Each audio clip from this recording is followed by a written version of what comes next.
네, 서울대학교 심리학과 최인철 교수입니다. 코로나로 인해서 사실 우리의 삶이 굉장히 많이 바뀌고 있습니다. 네, 바뀌지 않은 분야를 찾기가 어려울 정도로 우리의 삶이 바뀌고 있죠. 공간의 제약들이 이루어지고 있고 또 만나는 사람들도 제약이 이루어지고 있고 학교에서 수업하는 방식도 변화가 이루어지고 있고요.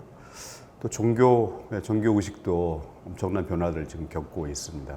지금 현재 이루어지고 있는 변화들을 한번 진단해 보는 것은 매우 중요한 일이라고 생각을 합니다. 특별히 이 기간 동안에 이루어지고 있는 많은 우리 삶의 변화들은 우리들의 마음의 변화와 무관하지 않다고 생각이 됩니다. 그래서 오늘 이 강연에서는 이 코로나 기간 동안에 한국 사람들의 마음에서 어떤 변화들이 일어났는지를 행복이라는 관점과 그다음에 우리가 가지고 있는 세상에 대해서 가지고 있는 가치관에 있어서 이 두 가지 측면에서 어떤 변화들이 일어났는지를 실제 저희가 수집하는 데이터를 가지고 말씀을 드리고 그리고 그 데이터에 근거해서 조심스럽긴 하지만 앞으로 우리 사회에서 어떤 일들이 일어날 수 있는지 그 가능성들을 한번 예측해보는 그런 시간을 가지려고 합니다. 이 작업은 저 혼자 한 게 아니고 저와 같이 연구를 하고 있는 많은 그 동료 교수들 또 포스닥 연구자들 또 대학원생들이 함께 하고 있음을 미리 알려드리려고 합니다. 이 감염병, 대규모 감염병은 인류의 역사에서 사실 이번만이 아니죠. 계속해서 이런 감염병들이 있어 왔고 그리고 이런 감염병들은 단순하게 사람들의 건강이라든지 생명에만 영향을 미치는 게 아니라 지금 우리가 이 코로나 사태에서 확인할 수 있듯이 굉장히 많은 변화들을 유발합니다. 그 중에서도 우리의 마음도 이 감염병으로 인해서 많은 영향을 받게 되어 있습니다. 그래서 이 분야를 연구하는 사람들은 역사적으로 대규모 감염병들이 많이 창궐 했었던 지역들과 그렇지 않은 지역들에서 이 거주하고 있는 사람들의 여러 가지 심리적인 차이를 분석을 해서 감염병과 사람들의 마음 사이의 역동을 밝히는 연구들을 꾸준하게 해왔고 이제 그런 관점에서 지금 일어나고 있는 일들도 한번 생각해 볼 수가 있는데요. 대규모 감염병이 우리의 마음에 미치는 영향들은 여러 가지 측면에서 살펴볼 수가 있는데 당연히 우리들의 정신 건강에도 영향을 미치죠. 이 기간 동안에 불안하기도 하고 또 우울해지기도 하고 지루하기도 하니까 그래서 이 대규모 감염병들이 과연 우리의 이 소위 우리가 행복이라고 부르는 이 정신 건강에 어떤 영향을 미치는지 이런 연구들도 있어 왔고 개인들의 성격도 이 감염병으로 인해서 변한다는 연구들도 있습니다. 그래서 대규모 감염병들이 많이 있었던 지역일수록 예를 들면 평균적으로 외향성이 낮다는 그런 연구들도 있고요. 또 사람들이 가지고 있는 가치관이라든지 문화적인 어떤 성향들, 여기서 문화적인 성향 혹은 지향이라고 얘기하는 것은 이 사람이 얼마나 개인주의적인지 집단주의적인지를 나타내는데 그 지역의 평균적인 개인주의적인 성향 혹은 집단주의적인 성향이 그 지역에서 역사적으로 대규모 감염병들이 얼마나 창궐했는지에 의해서 영향을 받아왔다는 그런 연구 결과들이 굉장히 많이 있습니다. 왼쪽에 여러분 보시는 것은 역사적으로 대규모 감염병들이 얼마나 창궐했는지 지역별로 그 정도를 보여주고 있는 그 지도입니다. 그래서 붉은색으로 표시되어 있을수록 그 지역은 역사적으로 대규모 감염병들이 많이 발생했음을 보여주는 것이고요. 초록색으로 갈수록 상대적으로 감염병들이 조금 덜 발생했었던 지역입니다.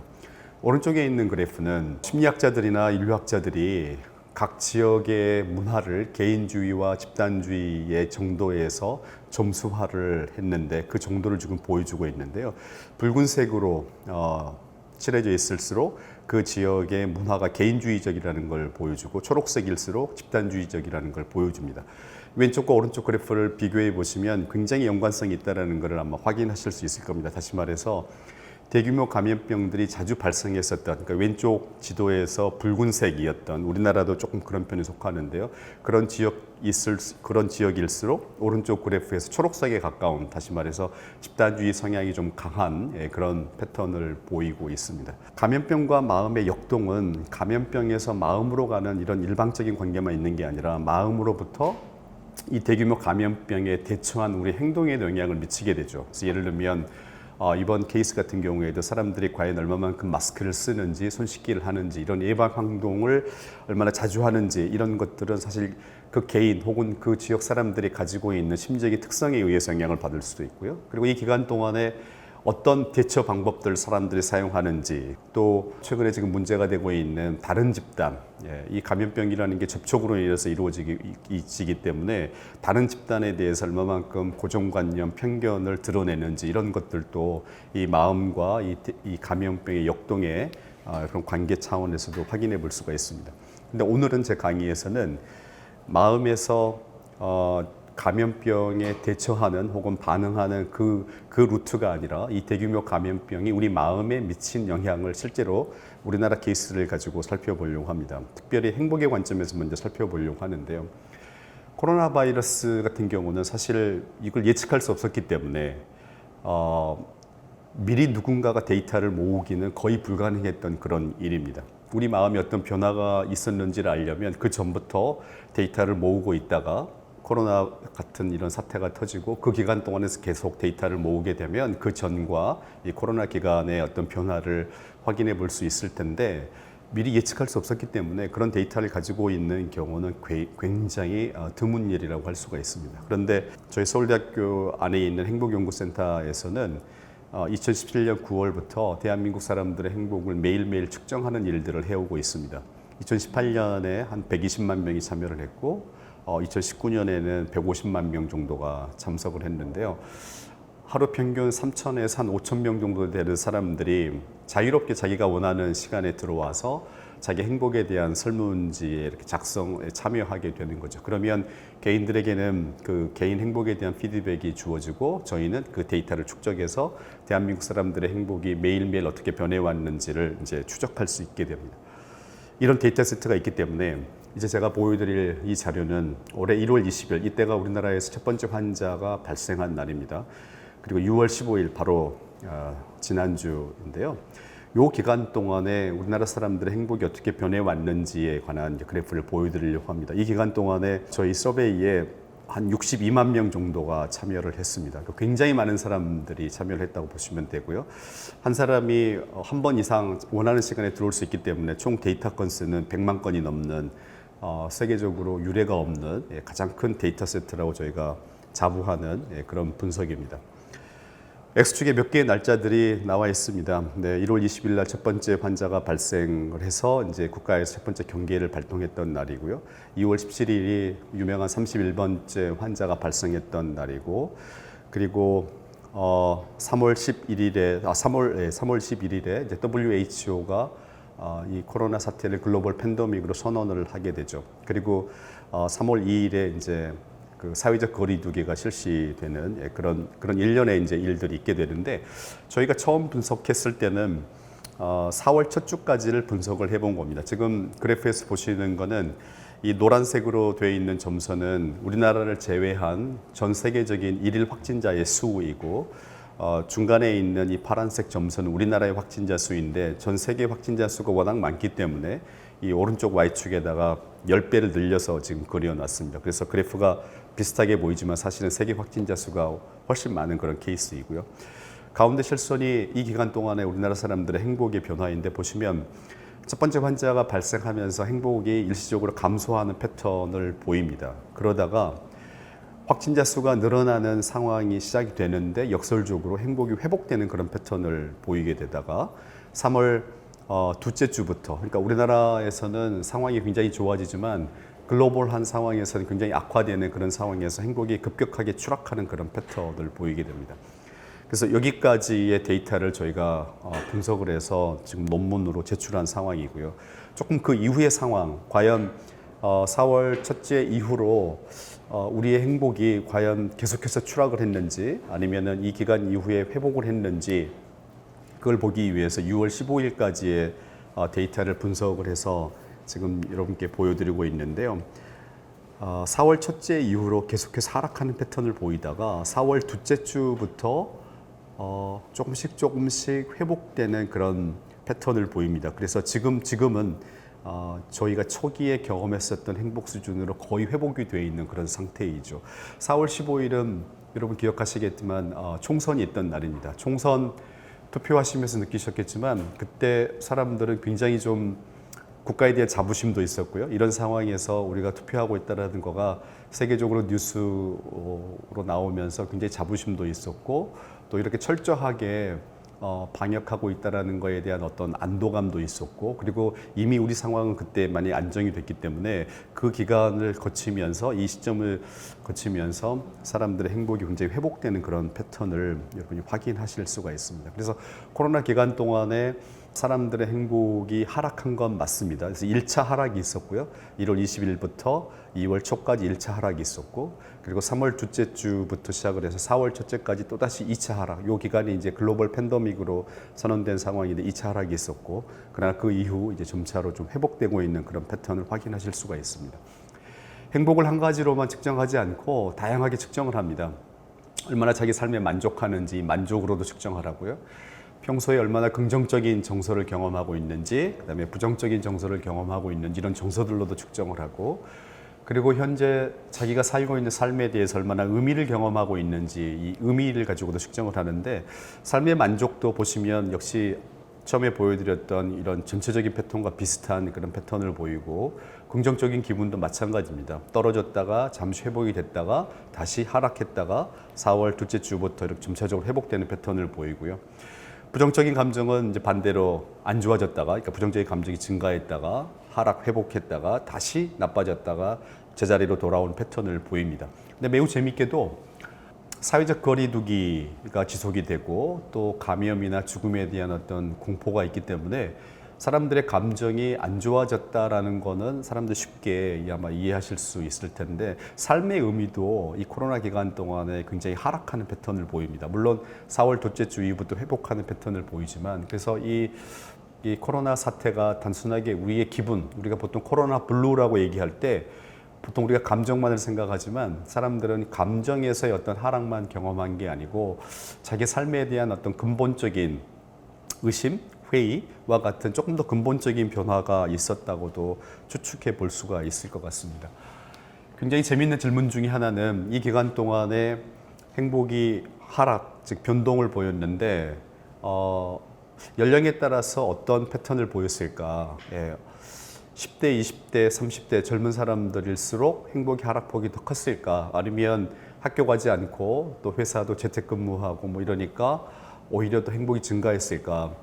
나이가 들수록 이 코로나 바이러스에 사실 더 취약하죠. 이 병에는 더 취약하기 때문에 나이 든 사람들의 행복 하락이 오히려 더 크지 않았을까? 아니면 이분들은 그동안 삶에 어떤 그 내공이 쌓이고 또 죽음에 가까워지고 있기 때문에 오히려 이런 것들로부터 또 초연해지는 그런 패턴을 보여서 행복이 변하지 않는 패턴을 보일까 다양한 이런 가능성들을 생각해 볼 수 있는데 저희가 이 100만 건이나 되는 데이터를 분석해 보니까 지금 맨 위에 보시는 게 50대 이상의 사람들인데 50대 이상의 사람들에게서는 행복의 변화폭이 그렇게 크지 않습니다. 그러니까 평소에 비해서 더 행복이 저하되는 그런 패턴을 잘 보이지 않고 상대적으로 젊은 층에게서 행복의 변화가 더 급격하게 감소하는 패턴을 저희가 확인할 수 있었습니다. 따라서 이 코로나 기간 동안에 누가 더 정신적으로 힘들었는가, 나이 든 사람들보다는 조금 더 젊은 계층의 사람들에게서 더 힘들었다라고 얘기할 수 있을 것 같습니다.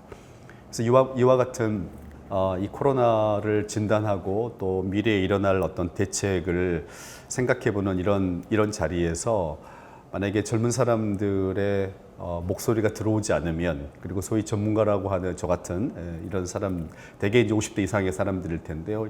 이 사람들이 자칫 본인들이 그렇게 힘들지 않았기 때문에 이 사태가 미치는 심리적인 어떤 영향에 대해서는 조금 더 과소평가할 수 있는 그런 위험성도 있다라고 생각해 볼 수 있을 것 같습니다. 남자와 여자 중에 누가 더 힘들었을까?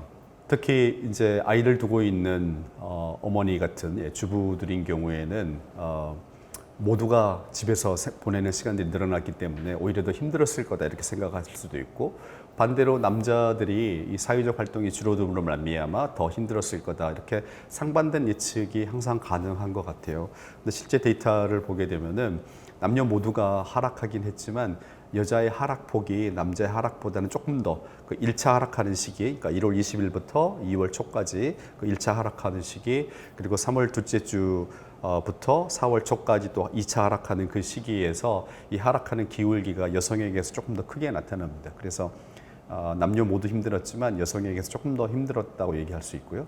그런데 사람들이 경험한 개별적인 정서들을 따로따로 분석해 보면 모든 감정들에서 여성에게 하락폭이 컸는데 지루함이라는 감정에서는 남자들이 조금 더 많이 경험하는, 그러니까 평소보다 삶을 더 지겨워하는 이런 감정은 여성보다는 남자에게서 조금 더 증가하는 그런 패턴을 보였습니다.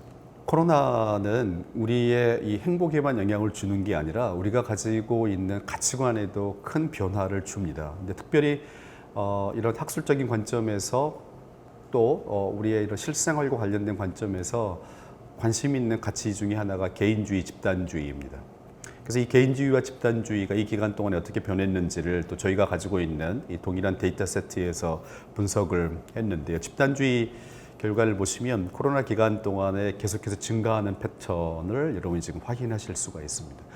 사람들이 개인보다는 집단을 좀 더 중시하고 또 집단의 어떤 안녕과 또 건강을 위해서 한 개인이 희생될 수 있다라는 이 집단주의적인 가치가 코로나 기간 동안 실제로 증가했음을 확인할 수가 있죠. 많은 이 코로나와 관련된 분석과 대책에서 나오는 그 말들이 이 코로나를 겪으면서 그리고 포스트 코로나 시대에 국가주의가 더 심해질 거고 이 집단의 힘이 커질 거다라고 그런 예측들을 많이 하는데 실제로 이 기간 동안에 우리나라 사람들의 마음에서 이 집단주의적인 가치가 증가했음을 확인할 수가 있습니다. 그런데 이 집단주의라고 하는 걸 조금 더 자세히 들여다볼 필요가 있습니다. 집단주의에는 두 가지 속성의 집단주의가 있는데 하나는 공동체 중심적인 의미에서의 집단주의가 있습니다. 그러니까 서로 협동하고 또 서로가 서로를 돕는 소위 이런 공동체적인 삶으로서의 집단주의가 있고 또 하나는 집단의 어떤 위계에 의해서 개인이 영향을 받는 그러니까 강력한 규범을 중심으로 이루어지는 집단주의가 있는데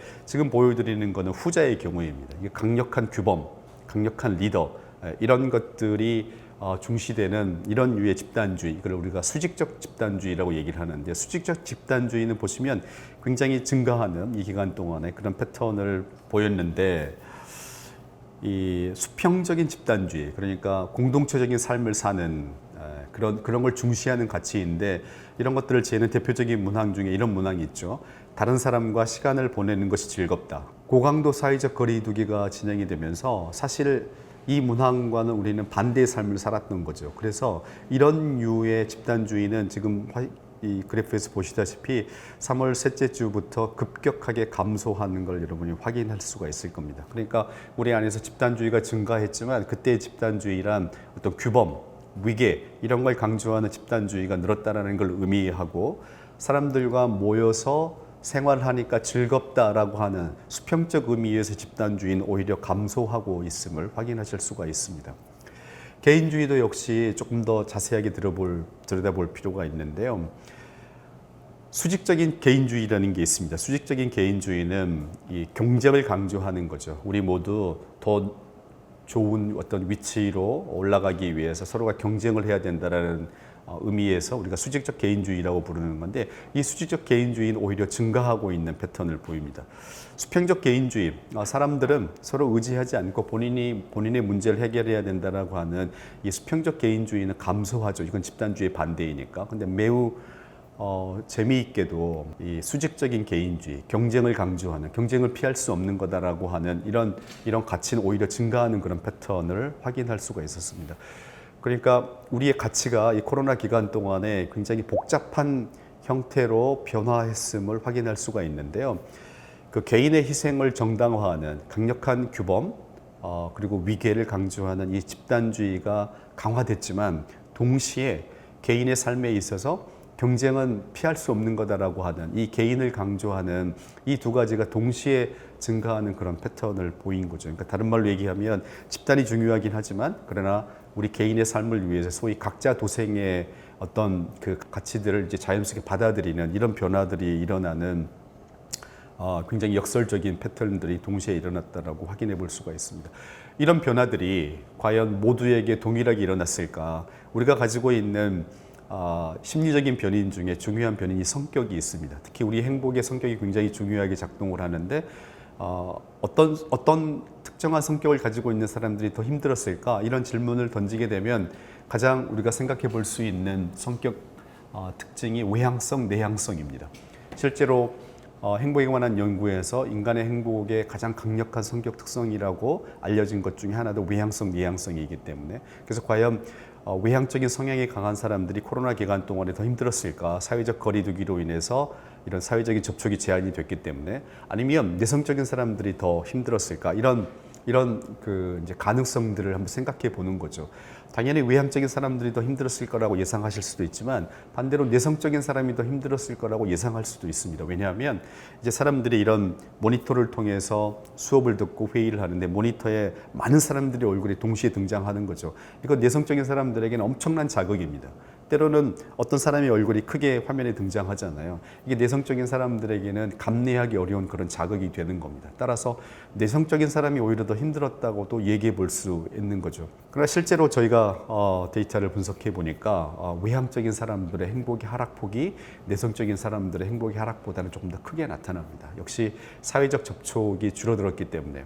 그리고 내성적인 사람들은 바이 데피니션 정의상 원래부터 사회적 거리두기를 잘하고 있는 사람들이죠. 사람들과의 만남을 자제하고 있는 사람들이기 때문에 그래서 내성적인 사람들은 외향적인 사람들보다는 조금 덜 힘들어했다라고 이야기해 볼 수가 있습니다. 우리가 가지고 있는 특성 중에 성격이 어떤 선천적으로 가지고 태어나는 거라면 우리의 클래스적 계층, 이 계층은 이제 외적인 그런 특성들이죠.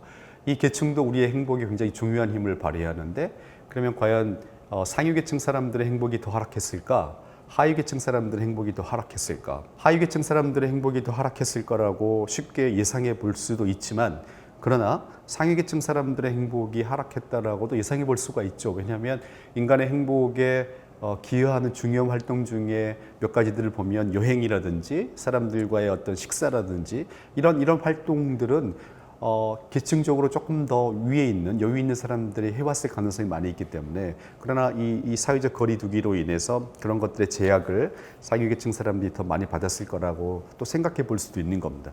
실제 데이터 분석을 해보니까 안타깝게도 하위계층 사람들의 행복이 더 하락한 것으로 나타납니다.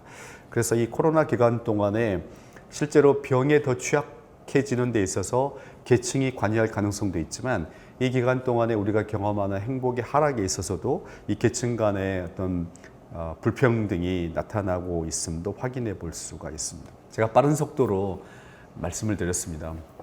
몇 가지 시사점과 교훈을 생각해 보려고 하는데 우선은 지금 코로나가 완전히 지금 끝난 게 아니죠. 계속해서 진행되고 있고 또 언제 2차, 3차 유행이 올지도 모르고요. 그다음에 이게 국내 상황에만 우리가 영향을 받는 게 아니고 글로벌 상황에도 영향을 받기 때문에 지금 저희가 하고 있는 모든 대책과 예측도 굉장히 조심스럽게 한시적으로 해볼 수밖에 없다라는 점 일단 말씀드리려고 하고요.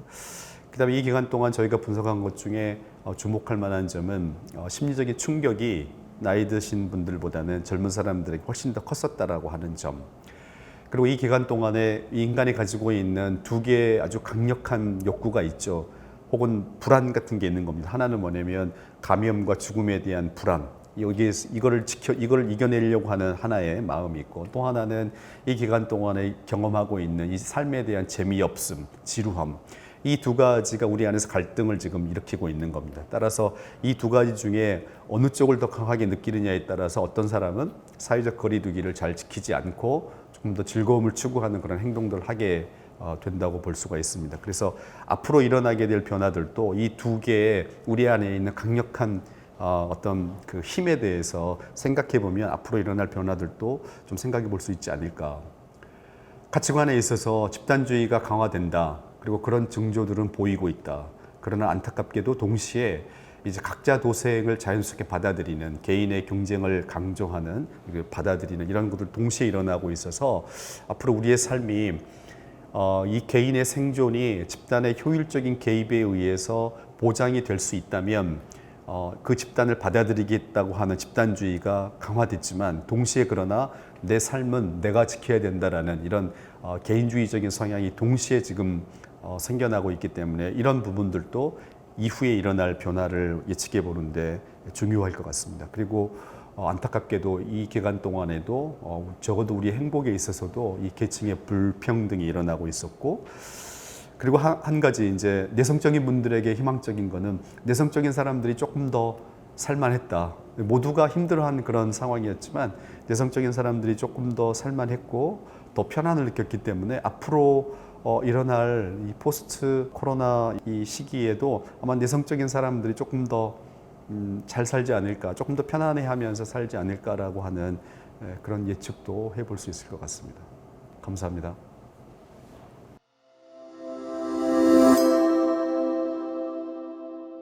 네, 안녕하세요. 오늘 강연의 대담 진행을 맡은 이대한입니다. 네, 오늘 교수님의 강연을 들으면서 저는 이렇게 행복에 대해서도 빅데이터가 모이고 있구나라는 걸 알게 되었는데, 어떻게 보면 빅데이터 오브 해피니스인데 저희 오늘 이 토론 시간이 빅데이터 for 해피니스에 대해서 생각해 볼 수 있는 그런 계기가 되었으면 좋겠다는 생각이 듭니다. 그리고 오늘 저희 대담 토론에 함께하게 된 두 학생을 각각 자기 소개와 또 관련해서 오늘 강연에 대한 소감, 질문 차례로 들어보도록 하겠습니다. 네, 안녕하세요. 저는 서울대학교 심리학과 19학번 이현민입니다. 연령에 따라서 웰빙 인덱스의 폭이 달라지는 부분이 굉장히 흥미로웠는데요. 그런데 이것이 이제 안녕 지수를 예전부터 추적해서 연구해 오셨잖아요. 그것과 관련해서 상관관계가 궁금해서 질문을 드리려고 합니다. 원래 좀 나이가 드신 분들이 변화폭이 적고, 그리고 나이가 중반이시거나 어리신 분들이 변화폭이 높은 거를 저희가 볼 수 있었는데요. 이것이 원래 안녕지수가 코로나 시기 전에도 나이 드신 분들이 높은 안녕지수를 띠고 있고, 그리고 나이가 어리신 분들이 상대적으로 낮은 안녕지수를 띠고 있어서 이것이 관련이 있는 건지, 만약에 관련이 있다면 원래 안녕지수가 좀 낮으시거나 신경증적인 기질이 높으시거나 정신질환을 겪으시는 분들이 코로나 블루에 더 취약한 행태를 띠시는지 그런 부분이 궁금합니다.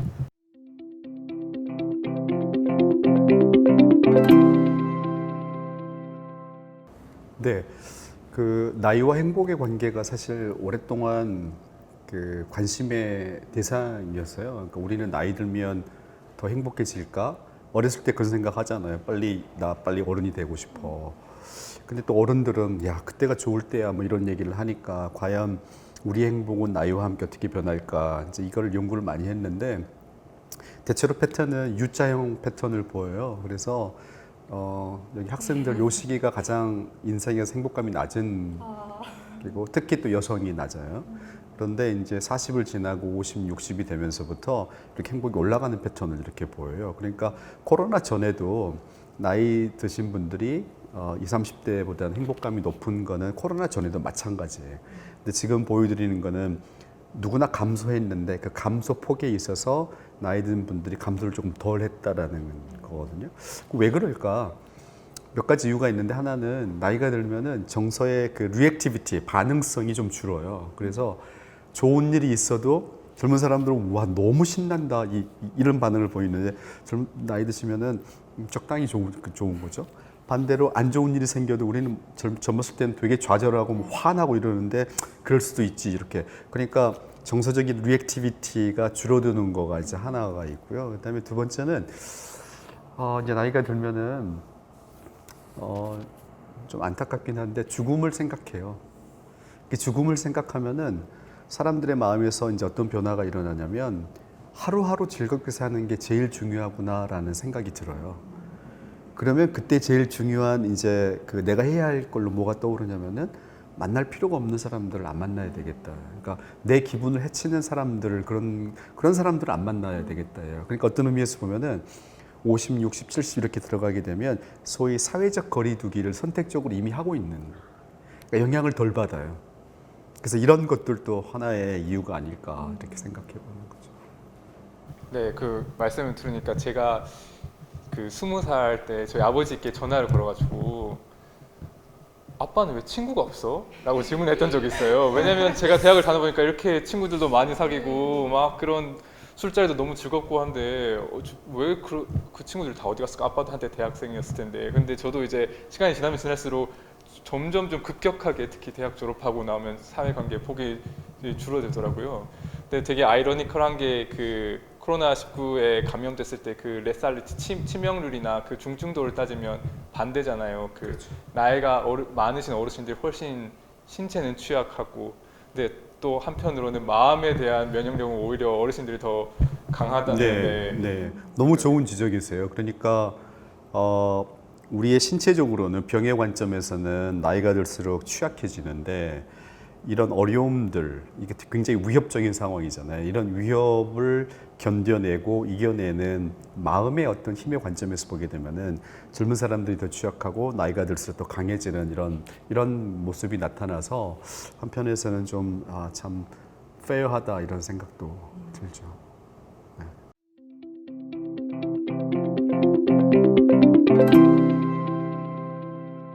네, 안녕하세요. 저는 심리학과 19학번 고현서이고요. 우선 강연 너무 재밌게 잘 들었고요. 혹시 이제 제가 중간에 궁금했던 거는 계층 설명해 주실 때 아무래도 계층이 낮을수록 이제 행복감이나 안정감이 이제 줄어드는 패턴을 보인다고 말씀해 주셨는데 왜 그런지 한번 생각을 해봤거든요. 근데 혹시 이게 정보의 격차로 인해 발생하는 부분이 있을까 하는 생각이 들더라고요. 예를 들어서 이제 계층이 높거나 한 경우에는 우리가 뭐 코로나에 관련돼서 대처받을 수 있는 것들에 대해서 더 쉽게 접할 수 있다든지 아니면은 내가 코로나에 걸려도 혹시 뭐 코로나 관련된 뭐 백신이 나와도 빠르게 이제 접근할 수 있다는 그런 생각에서 이거에 대해서 크게 위협감을 느끼지 못하는데 반면에 이제 계층이 낮은 분들에 한해서는 이게 오히려 접근하기도 되게 힘들고 정보가 어떤 정보가 제대로 된 정보인지도 모름으로 인해서 그 불안감에서 혹시 계층의 차이가 생기는 거 아닌가 이 생각에 대해서 혹시 어떻게 생각하시는지 여쭙고 싶습니다.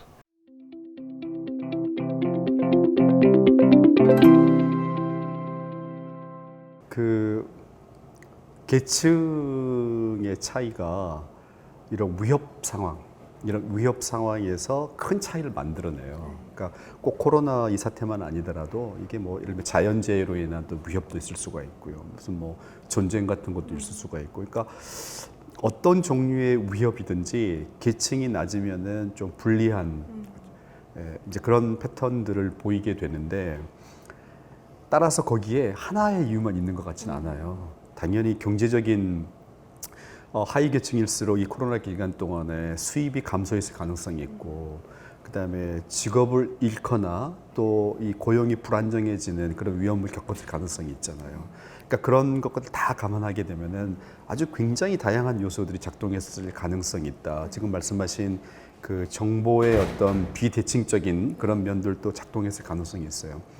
그래서 하나를 말씀드리긴 어렵고, 다행히 저희가 요 코로나 기간 동안에 이제 물어본 질문 중에 하나가 뭐가 있었냐면은 이 기간 동안에 이걸 극복하기 위해서 가족이나 친구에게 더 이렇게 연락도 많이 하고 시간을 보내려고 노력했는지를 물어본 문항이 있어요.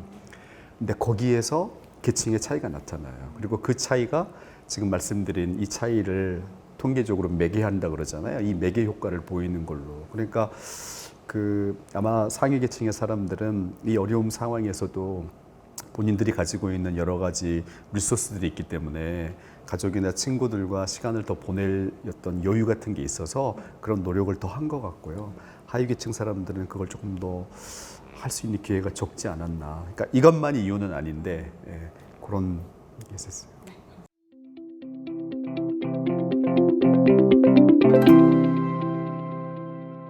저희 가치관의 변화가 집단을 중요시하면서도 각자 도생을 신경 써야 되는 그런 쪽으로 가치관이 변화하고 있다고 방금 들었는데요. 이런 것들이 구체적으로 어떤 양상으로 나타나는지 궁금합니다. 예를 들어서 다른 이렇게 외국의 마트에서 사재기가 되게 많이 일어났는데 우리나라에선 그런 부분 좀 덜했다던가, 아니면 공적 마스크를 둘러싸고 여러 갈등들이 있었잖아요. 이런 부분에서 이런 가치관의 변화가 어떻게 드러나는지 궁금합니다.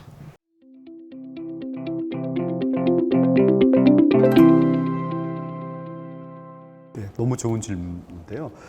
이제 이 코로나를 분석할 때 우리가 우리나라만을 분석하게 되면은 우리가 얻을 수 있는 통찰에 좀 제약이 있는 것 같아요. 그래서 여러 나라 데이터를 같이 분석해 보는 게 참 필요한데 이제 그런 연구들이 조금씩 나오고 있어요. 그 국가 사람들이 국민들이 얼마만큼 이런 뭐 마스크를 쓴다든지 이런 게 잘 참여하고 있는지, 그다음에 국가적 수준에서 뭐 병에 걸린 사람들이라든지 또 사망하는 사람들 수준이니까 얼마나 효과적으로 대응하고 있는지를 예측하는 변수들을 찾는 노력을 하는데 늘 등장하는 변수가 뭐냐면은 정부가 얼마나 효율적으로 기능하고 있느냐, 이게 나와요. 최근에 구글에서 한 30개국 나라를 분석을 했어요. 개인의 자유를, 프라이버시를 희생할 수 있느냐. 이게 지금 우리에게도 굉장히 중요한 이슈잖아요. 근데 국가마다 사람들의 응답이 다른데 그걸 예측해주는 변수가 뭔가를 봤더니 자기 정부가 효율적이라고 믿으면 그 국가의 국민들이 내 프라이버시를 희생할 용의가 높게 나타나요. 그러니까 집단주의 성향이 강하게 나타나는데 아까 말씀드린 것처럼 거기에 전제 조건이 뭐냐면은 우리 집단이 혹은 우리 국가가 내 생명을 지켜주기 위해서 효율적으로 작동하고 있다는 신념이 있게 되면 그 집단의 그 고난을, 자기의 고난을 이렇게 위임하는 일들이 벌어질 것 같아요. 그래서 이게 지금 집단주의가 강화된다 그래서 곧바로 이게 나타나는 게 아니라 거기에 우리의 집단이나 리더가 효율적으로 작동하고 있느냐 아니느냐라고 하는 변수가 굉장히 중요하게 작동할 것 같아서 이거는 그 우리 사회의 어떤 문제 해결 능력과 맞물려 있지 않을까라는 생각이 들고요. 그게 이루어지지 않으면 아까 데이터에서도 이제 보여드렸지만 굉장히 각자 도생하는, 이제는 자기가 자기를 지켜야만 되는, 그리고 사람들과 경쟁해야 되는 이런 어떤 아주 극단적인 개인주의적인 성향이 오히려 더 역설적으로 커지는 그럴 가능성도 배제를 못할 것 같아요.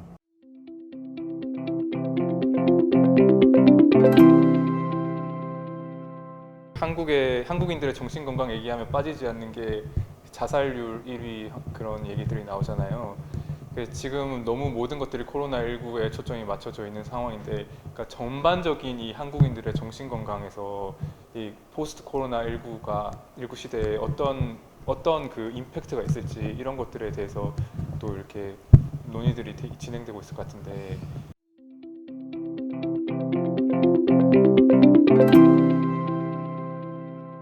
강의 서두에서 말씀을 드렸는데 이게 얼마나 큰 효과를 가지고 얼마나 오랫동안 지속될 건지를 지금 예측하기 굉장히 어려운 것 같아요. 그러니까 앞으로 이게 더 유행을 하게 될지, 뭐 백신이나 치료자가 성공적으로 개발될지 이런 변수들과 맞물려 있어서, 그래서 정신건강 측면에서는 비교적 우리나라는 다른 나라에 비해서 조금 빨리 지금 안정화되어 있는 상황이니까 아주 병적 수준에서 큰 문제가 일어날 거다라는 비관적인 예측은 저는 하지 않고 있어요. 데이터도 보면은 빠른 시간 안에 지금 제자리로 돌아오고 있는 패턴을 보이니까.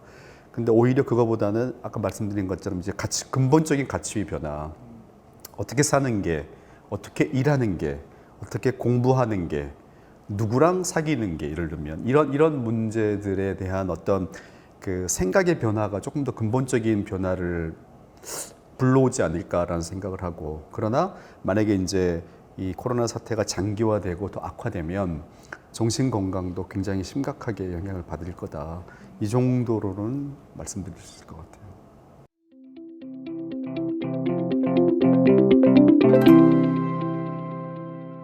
청년이나 이제 젊은 층의 행복감이 안정감이 상대적으로 줄어든다고 말씀을 해주셨는데, 이제 저희가 어떻게 보면 언택트를 할 수 있는 게 굉장히 많잖아요. 그리고 그걸 굉장히 잘 활용하는 게 아무래도 20, 30대 젊은 층일 텐데, 그렇다면은 언택트로 되는 게 굉장히 많아졌는데 코로나로 인해서, 그럼에도 우리가 가장 크게 타격을 받았다면 이 언택트로 할 수 있는 뭐 예를 들어서 SNS부터 시작해서 뭐 OTT 서비스라든지 아니면 뭐 유튜브라든지 이런 것들로 근본적으로 우리가 사람과 사람과의 만남을 할 수 없는 이상은 이게 영향을 많이 받을 수밖에 없는가, 언택트로는 아무것도 해결될 수가 없는가 라는 질문을 드리고 싶습니다.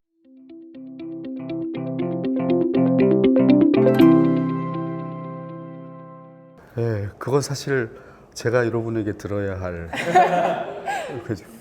왜냐면은 저는 이제 나이도 50이 넘었고 성격적으로는 내성적이고 그 다음에 아무래도 직장이 안정돼 있으니까 계층적으로도 조금 상위 계층이고 이러니까 보면은 영향을 좀 덜 받은 거예요. 그래서 20, 30대 젊은 아직 미래가 불확실하고 이런 분들이 어느 정도의 불안과 이걸 느끼고 있는지를 잘 실감을 못 하는 거죠. 근데 한 가지 분명한 건 이거예요. 나이가 들어가면은 삶의 중요한 결정들이라는 게 이미 내려져 있거든요. 무슨 직업을 가져야 되느냐, 결혼을 해야 되나 말아야 되나, 이 사람하고 해야 되나, 뭐 이런 거. 근데 지금 젊은 시기에는 이제 그런 결정들을 내려야 될 시기이기 때문에 그것 때문에 영향을 더 크게 받지 않나라는 생각을 해요. 그러니까 이 메이저 삶의 중요한 결정들에서 엄청난 지금 영향을 받잖아요. 예를 들면 당장 뭐 항공 관련한 일을 하고 싶었던 사람들 흔들릴 거예요. 무슨 공연 관련한 일을 하려던 사람들, 와, 이렇게 되면 우리는 아무것도 못 하는구나. 그러니까 삶의 어떤 방향을 근본적으로 바꿔야 된다는 생각 때문에, 그러니까 단순하게 그 언택트이기 때문에 해결될 수 있는 문제도 있지만 그게 아닌 아주 근본적인 문제들이 지금 영향을 받고 있기 때문에 힘들지 않나 이런 생각이 들고요. 그다음에 또 하나는 지겨움이죠, 지겨움. 이 지루함이 나이가 들면 덜해요. 그리고 저희 데이터도 보게 되면은. 근데 젊은 사람들은 지루함 경험이 굉장히 크단 말이에요. 그러니까 지루함을 이겨내려고 하는 뭔가 이 감각적인 걸 추구하는 성향이 이 감염에 대한 공포를 이긴단 말이에요.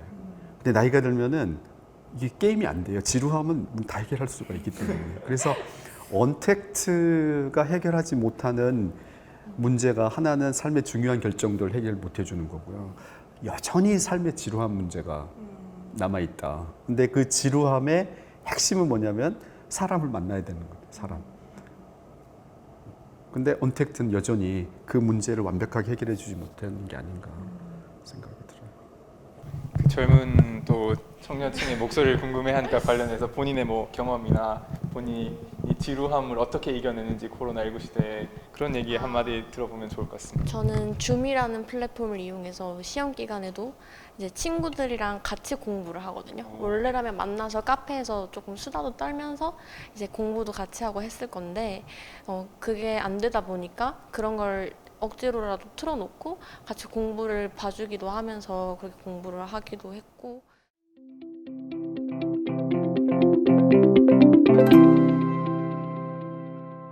그리고 방금 제가 설명을 듣다가 더 궁금한 점이 생겼는데 그렇게 인생에서 중요한 결정을 내려야 하는 20살, 30살 사람들과 그리고 또 지루한 문제를 잘 해결하지 못하는 이런 젊은이들이 사회적 거리두기에 제대로 참여하지 않아서 이태원발 이런 다시 집단 감염이라든지 그런 문제들이 생기고 있잖아요. 이런 것과 관련해서 이제 뭐 재난 문자로 사회 활동을 좀 자제해 주세요 이런 권고들을 듣고 있는데 이게 실제로 20살, 30살들한테 어떻게 효과가 있는지 잘 모르겠어요. 그래서 사회심리학자로서 이게 어떤 효과가 있을지 그리고 더 나은 방안은 뭐가 있을지 한번 얘기해 주셨으면 합니다.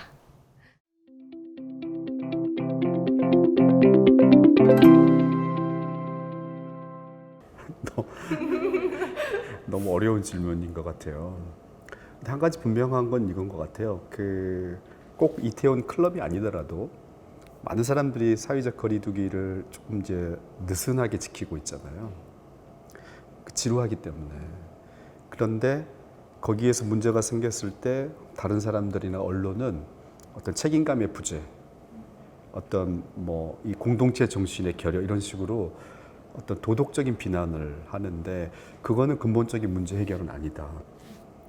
인간이 가지고 있는 이 지루함에 대한 어떤 이 영향을 과소평가하고 있기 때문이다. 따라서 이 문제를 해결해 주지 않고 비난하는 거는 절대 좋은 일이 아니다는 생각이 들어요. 그럼 어떻게 해결할 거냐? 이 문제는 저도 사실 뭐 해결책은 참 없는 것 같아요. 아주 이게 과연 효과적인가라고 의심하지만 예를 들면 원천적으로 그런 시설들을 그걸 다 가능하게 하고 절제력을 발휘해서 가지 마십시오라고 하는 거가 오히려 사람들로 하여금 죄책감을 유발하는 상황이기 때문에 만약에 진짜 그런 장소에 가는 거가 위험하다면 원천적으로 차단하는 게 효과적이지, 그걸 열어놓고 그 개인의 어떤 절제력에 모든 거를 돌리는 거는 오히려 사람들을 더 힘들게 하지 않을까라는 생각은 가지고 있어요.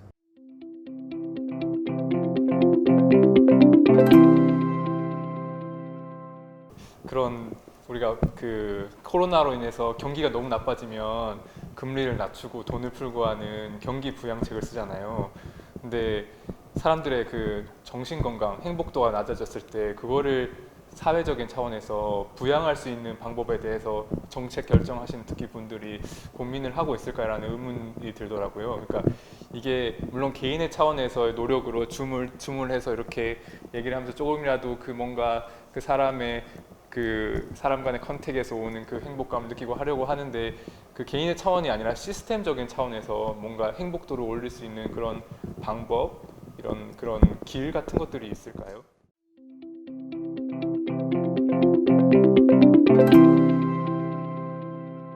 사실 이게 거의 초유의 사태였잖아요.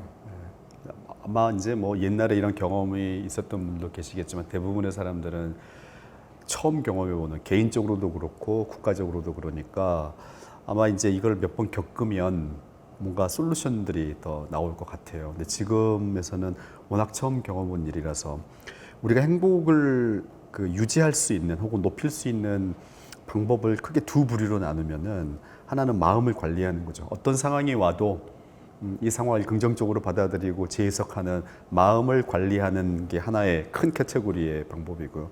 또 하나는 뭔가 액션을 하는 거죠. 뭔가 액티비티를 통해서 뭔가를 바꿈으로 말미암아 하는, 이게 두 가지 방법이 있는데, 나이가 들어가면 마음을 바꾸는 방법을 많이 택해요. 그래서 코로나 좋은 점이 있다. 이것도 지구가 깨끗해지고 있고 삶이 멈춤으로 말미암아 못 보던 것들도 보게 되고, 이렇게 해석하면서 그 문제를 극복하는 거죠. 근데 문제는 그걸 잘 하지 않는 사람들이죠. 그게 누구냐? 젊은 사람들입니다. 그러니까 이 젊은 사람들은 너 마음을 좀 바꿔라. 이 기간에도 세상을 네가 달리 보면은 오히려 너에게 도움이 될 수 있다라는 거는 교과서에나 나오는 얘기고 되게 힘든 일인 거죠. 그러니까 이 사람들이 새로운 액티비티, 해보지 않던 습관을 가지고 할 수 있는 것들을 개발하는 게 굉장히 중요한 것 같거든요. 그래서 의외로 그걸 잘하고 있는 젊은 사람들 잘 버티는 것 같아요. 그래서 그 해보지 않던 취미들 하는 친구들 있잖아요. 뭐 갑자기 퍼즐을 막 주문해가지고 뭐 새롭게 한다든지, 뭐 그림 그리기를 새로 해본다든지. 그래서 이제 이런 방법들을 사람들에게 대안으로 제시하는 게 이루어져야 되는데, 지금은 말씀하신 것처럼 워낙 상황이 위중하다 보니까 마음 관리까지는, 그러니까 행복 관리까지는 개인이나 국가가 신경 쓰지 못하고 이런 이제 방역과 그다음에 그로 인해서 생겨나는 어떤 경제적인 문제만 좀 신경을 쓰고 우선순위에서 조금 밀려나 있는 느낌이 있죠.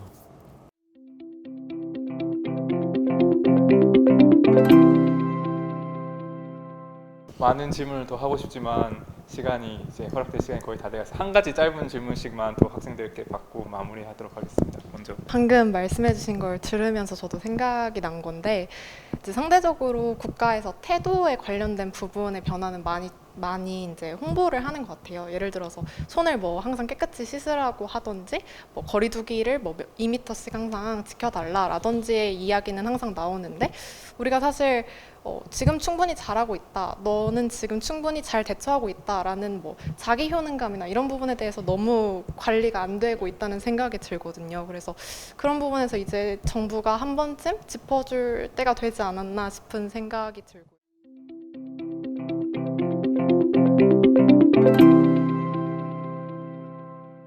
너무 좋은 생각인 것 같아요.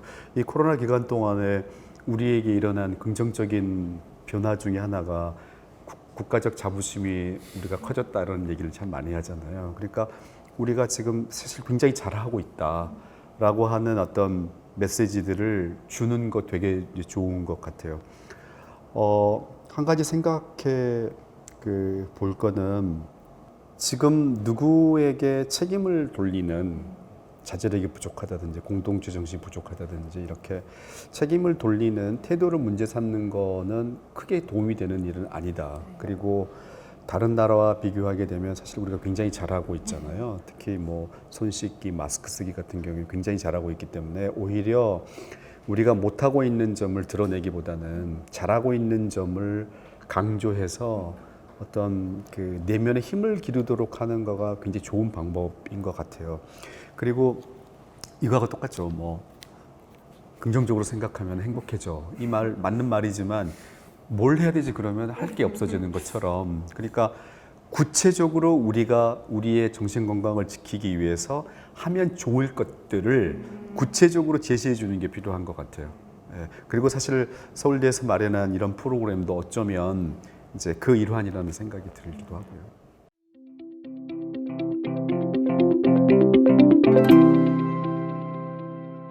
저는 궁금한 점은 다 해소를 했고요. 방금 말씀해주신 그런 프레임의 전환, 그런 것들이 정말 신기해서 저도 살짝 죄책감을 갖고 있었는데 이제 충분히 잘하고 있다고 다독여줄 수 있을 것 같습니다. 그리고 이제 뭐 확진자 분들이나 자가격리자 분들, 그리고 자가격리자의 지인분들, 가족분들이 상대적으로 심리적 어려움을 더 많이 겪고 계시잖아요. 그런 분들은 이제 국가 트라우마 센터 등에서 도움을 받을 수 있지만 저희처럼 사회적 거리두기를 참여함으로써 조금 스트레스는 확실하게 받고 있긴 한데 뭔가 도움을 요청하기는 좀 그렇고, 이런 경증의 스트레스를 가지고 있는 국민들에 대해서도 국가 차원에서 그런 도움이 필요할 거라는 생각이 듭니다.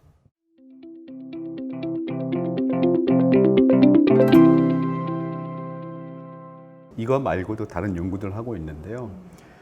우리가 소셜 애니멀, 사회적 동물이라고 인간을 얘기하잖아요. 근데 보통 우리가 사회적 동물이라는 말을 쓸 때는 사회에 초점을 두죠. 사회적이라는 말에 초점을 두는데 이번에 이제 연구를 하다 보니까 사회적이라는 거하고 동물이라고 하는 두 가지가 이번에 부각이 된 것 같아요. 무슨 얘기냐면 우리가 만나는 사람은 줄었어요.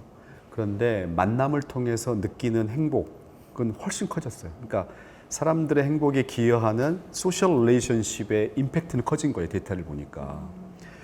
그 다음에 우리가 하는 활동들도 많이 줄었잖아요. 근데 각 활동들이 우리의 행복에 주는 임팩트를 계산해 보니까 그 전보다 확 늘어난 게 몇 가지가 있는데 대표적인 게 뭐냐면 먹는 거예요.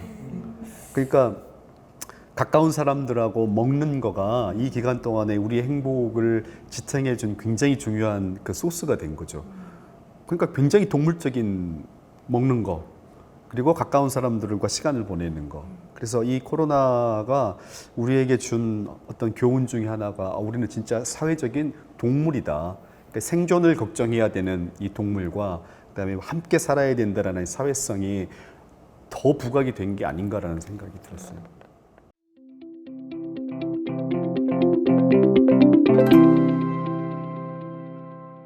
오늘 교수님이 많은 말씀, 좋은 말씀 해주셨는데 저는 그 중에서 가장 지금까지도 여운이 남는 거는, 그러니까 나이가 들면 아무래도 죽음이 가까워지기 때문에 그런 조금 더 마음의 박력이 더 이렇게 여유를 갖고 할 수 있다라고 하는 부분이 되게 많이 와닿았는데요. 그러니까 사실 이 코로나 사태도 어떻게 보면 우리가 행복하기가 힘든, 우리가 보통 편하게 행복을 어떤 소스가 막힌 상황에서 오히려 행복이란 무엇이었고 우리는 그 행복들을 어떻게 얻었으며 상황이 바뀌었을 때 우리가 우리의 행복을 어떻게 지키고 혹은 이거를 다시 회복할 수 있는지를 고민할 수 있는 계기가 될 수도 있겠다는 생각이 들고, 또 이제는 그냥 감으로써 본인의 그 경험 세계 안에서 하는 정도가 아니라 그 100만 단위의 그 빅데이터를 가지고 우리가 나만 그런 게 아니라 우리 한국인의 진짜 집단적으로 마음이 정말 이렇게 힘들구나, 그리고 이러한 액션들 혹은 이러한 정책들이 우리의 마음을 때로는 조금 더 풀어주고 어떨 때는 더 힘들게 하는구나라는 거를 조금 더 입체적으로 볼 수 있고, 그래서 이제 더 시스템적으로 뭔가를 모든 사람들이 더 행복할 수 있는 그런 방안을 마련할 수 있는 계기가 될 수도 있지 않을까라는 생각도 들었습니다.